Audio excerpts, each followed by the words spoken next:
In this project, I built a convolutional neural network to classify brain MRI scans for tumor detection. So we'll be inputting either a yes or a no that the brain scan has a tumor, and then this model will basically detect from separate data if the brain has a tumor or does not have a tumor. And then I'm going to be applying adversarial attacks on the tested images to see how robust my actual CNN is. And then from there, we're actually going to refine it and then just talk a little bit more about it. So before we actually get into the actual CNN, I kind of want to talk about like the different files and how everything's set up and the data that we're using and how it's being broken down and visualized and stuff like that. So for the first, we're doing our imports. So I kind of wanted to separate the imports file from the rest of the actual program. Just when you're actually going through the program, it just makes it a lot more readable. I found that just editing the imports just made it so much easier for me. So this is the way I did it. So at first we have the PyTorch library. So what we're doing is we're just importing the CNN portion of the library to just help with the creation of the CNN.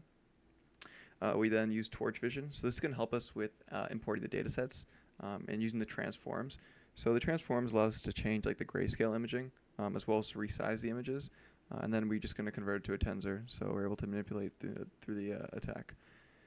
Then is the optimization. So we're going to use Torch again. We're going to use the optimization library in that one.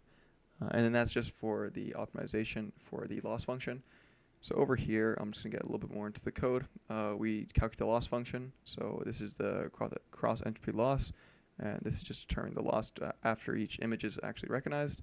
And then we perform the optimizer. So we use Atom optimizer. There's a couple of ones you could have used. I use Atom because it is the most straightforward one, as well as it's the newest one as the time of recording, as well as we just set the learning rate to 0.001.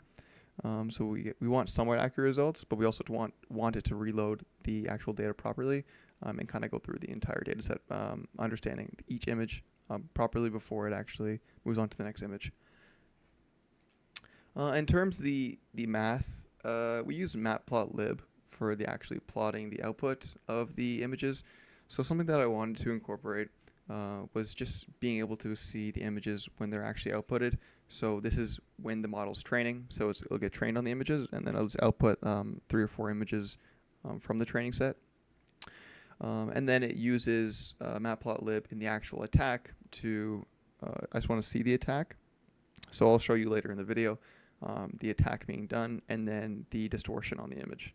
It's nothing crazy. I don't go into any max distortion, but it's definitely noticeable for the viewer. And then finally, we do a couple system imports. So we do the system OS, and then we do PyTest for testing, but we'll cover that later in the video. So for the next portion, we're going to be covering image loader. So I created this similarly to my last project, which kind of uses the same outline, how it just loads the images and rescales them and changes the color of them. These images are black and white. However, making them just transform to grayscale makes it more just uniform when the model is reading them in. So we see here, I just import my imports file, and then I have my directory that I use. So if you are going to be forking this project, make sure that you change the directory, obviously, and just check your file locations. Make sure everything's proper and that your files are being loading in properly, because you don't want to be dealing with any invalid data or invalid file location errors. So in this definition here, this function, all we take is a file path. We take a batch size, which is 32. This is default, so it doesn't really need to be changed. And then the image scale, which is 64 by 64 pixels.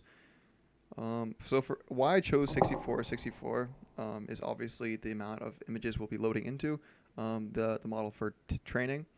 I believe it's like 1,300 yes images and about 1,400 no images. So between those, you have quite a bit of images to load.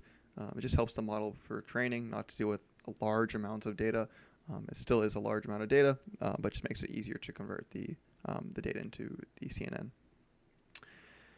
Down here, all this is doing is it's transforming the data set and taking the data loader and converting it to load.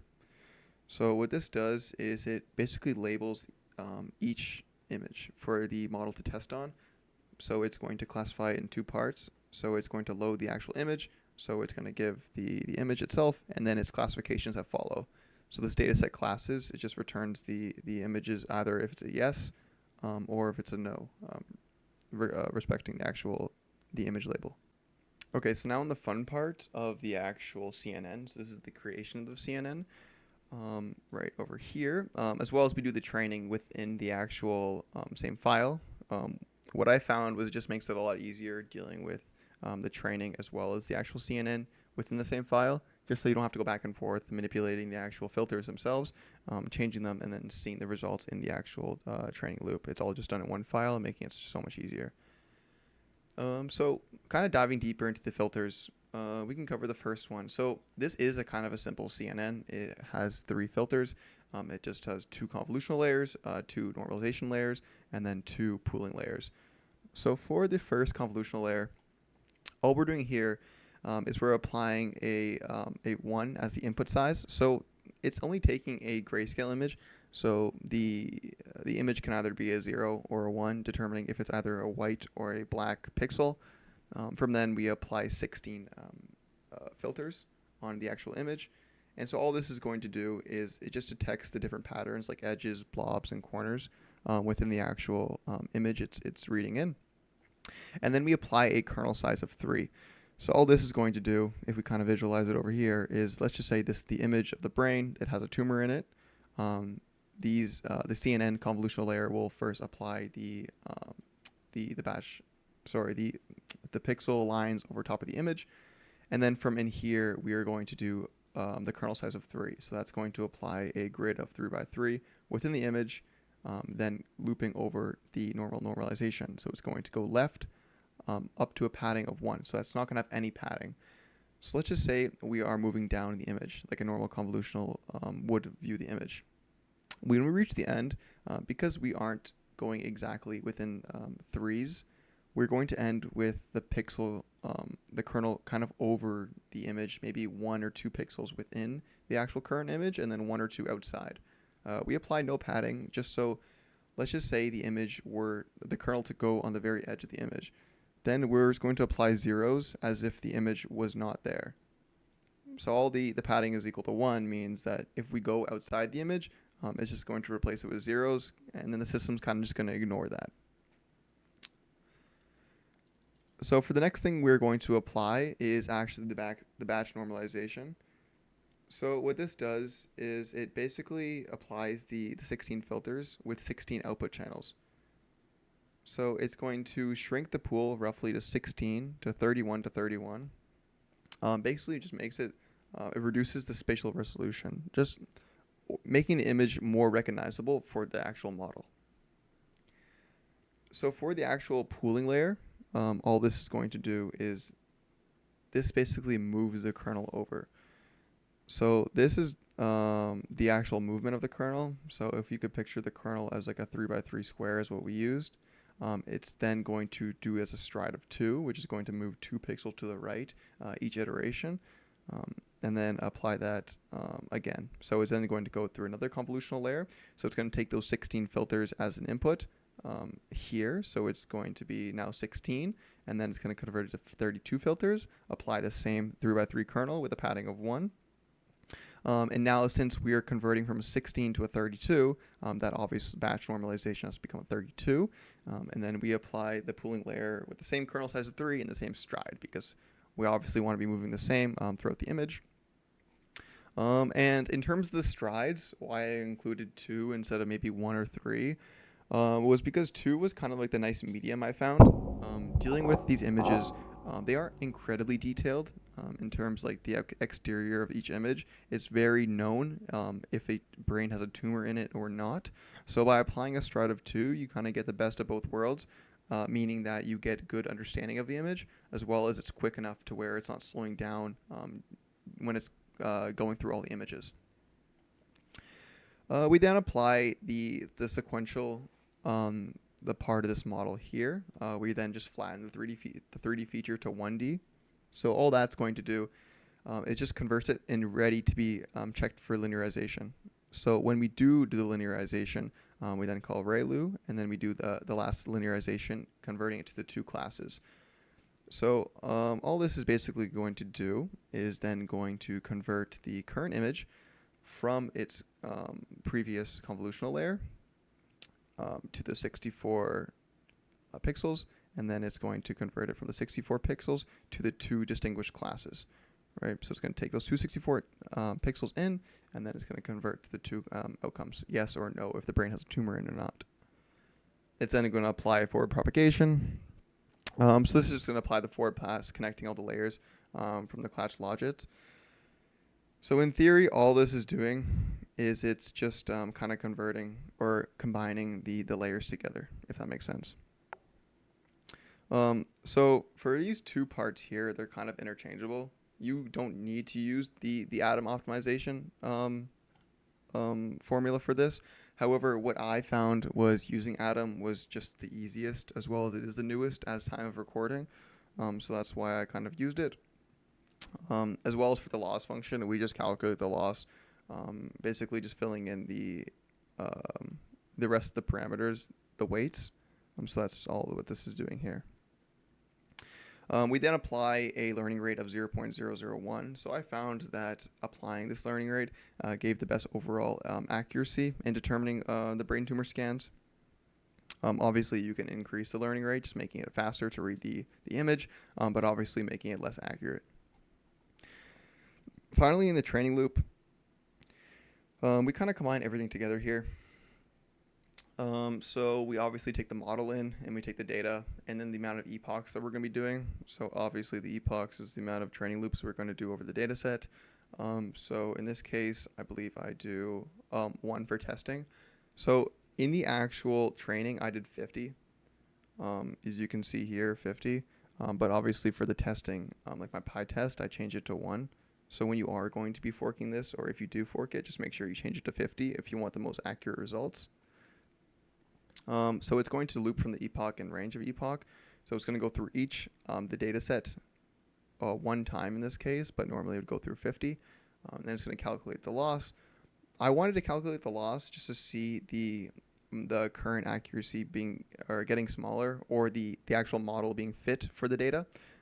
So a big thing that I found was my model actually overfitting the data set. So at the start, I was using data, I believe it was 300 yes images, and I think it was like 150 or 200 no images. I found that my model was actually overfitting the data set by recognizing patterns in the images rather than actually understanding if it's a brain tumor or not. So by increasing the amount of data that I used for the training of the model, I found that overfitting was kind of negated there, and it's made it so much easier understanding the accuracy behind the actual loss and just the model itself. So we apply 0 gradients. So this is going to reset the gradients. We obviously loop through the images and the labels in the data set. Basically, this is the classification. So each image has their classification label to that, and then all data is just the 2 data images label sets. So it's going to just calculate the each image. So it's going to use the reset gradients. It's then going to find the loss. So it's going to calculate the loss using the loss function. That's just going to just change the current loss of the weights, making the CNN more understanding to the actual image. We then obviously calculate the loss with the loss item, and then we have the kind of loading phase here. So a big thing that I kind of ran into was not really running into, but I just wanted to have a more visual understanding of how the image is being loaded into the actual model. So by loading after each epoch, it just basically gives the running loss after each loop through the data set. So obviously it's going to load all the data, and then it's going to calculate the loss after each epoch. So I calculate after the 1st, 5th, 10th, 25th, and 45th epoch. And that's just corresponding down here. You can see the loss is obviously incrementing lower, going from a 0.48 all the way to a 0.0021, and then finishing off at epoch 50, which is a loss of 0.011 or 0.0011. We then print the epochs out, and then we call the actual model for training. So we just feed the batch size of 32, which is by default, and then we get the classification. So if the image is yes or no, and then we get the images, and then we get the model. And then we call it training loop, obviously. And this is the generating attack portion of the actual project. So this is what I actually found quite interesting. So Advertorch has their own attacks library, so it really doesn't take much understanding to understand how this works. So basically, the way generating attack works is attacking uses projected gradient descent. So there's a couple different ways if you can actually attack certain images. I chose PGD, because it is the most simple and most like proper for my data set, as well as for the CNN I'm creating. It's not some incredibly difficult CNN. So by incorporating just a very basic generating attack, it just made it so much easier, especially for understanding. Um, in terms of the actual parameters here, the only really one I kind of modified was the EPS. So that's the distortion of the image. So when the attack is done, it's going to distort the image, just like apply noise to the image in the way that, let's just say a stop sign on the road has like the paint peeling off, if that makes sense. So we applied this noise to the image to the eye. So 0.01, you're not going to really notice a difference on the image. However, when the computer is actually reading it in, the difference is there. It's just so it's not noticeable enough to the naked eye. You can obviously increase the EPS, but I found that my model needs to be trained on a much larger data set to get more accurate results. But I found that 0.01 works for me, and it definitely applies the attack properly, so it's pretty good. And then we apply the loss function. So we calculate the loss, and this uses the sum as a reduction, since many attacks want the scalar loss value as a sum. So when we apply the attack, this library, the attack, we apply the sum just so it calculates the loss value, and then we obviously return the attack. And this is done on each image whenever the attack is called. And then this is the adversarial attack on the image. So this is going to take temp testing data. So what I found was when I was actually testing the data, I was getting very accurate results, which is kind of surprising. When I was actually upping the EPS, which is the distortion, I was still getting very accurate results, which I found quite weird. So what I actually ended up doing was testing on like very different data. So a lot of the images that I trained on were just bird's eye view of the MRI scan. However, what I found was by testing on other images, like the side profile of the brain, as well as like the back of the brain, the MRI scan, it just gives more versatility to the actual model, kind of tricking it, increasing the robustness. So all I'm doing here is I'm creating the adversarial images list. So all this is doing is just filling the images, filling the unlabeled images from here into an array. Sorry, and then we have our classifications if the data set is a no or a yes. So what we're going to do first is go through from the indexed for the index in the image name in the enumerate adversarial images. So this is going to apply a number to each image for the classification. I'm just making it easier for the matplotlib to actually plot the image.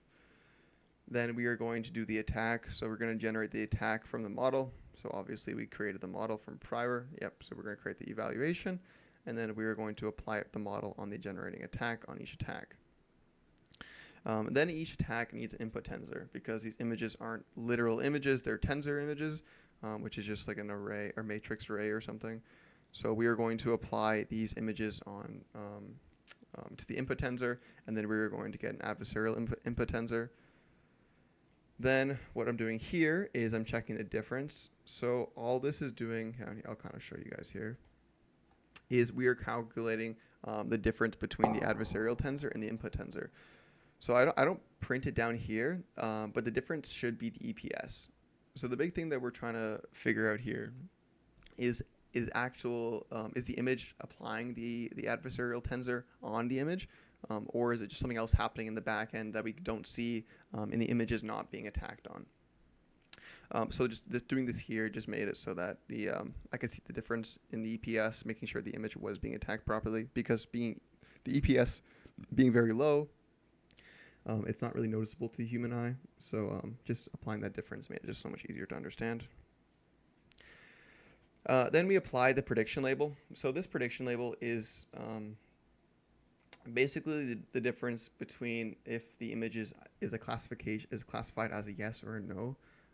So that's all this is doing right here. It's just going to get the data set and it's going to predict either if it's a yes or a no from the data set classes. It's then going to predict the confidence. So it's then going to get a number between 0 and 1. It's going to be a decimal value. Obviously, it's going to be a percentage. And then all this is going to do is calculate the confidence that it is a yes or a no. So you see here, this is just an example. It's saying that after the attack, it's saying it's a no tumor with a confidence level of almost 90%, which is pretty good. Normally, we see roughly 60 or 50%, but in this model, we had quite large predictions in terms of yes or no tumors, which is good.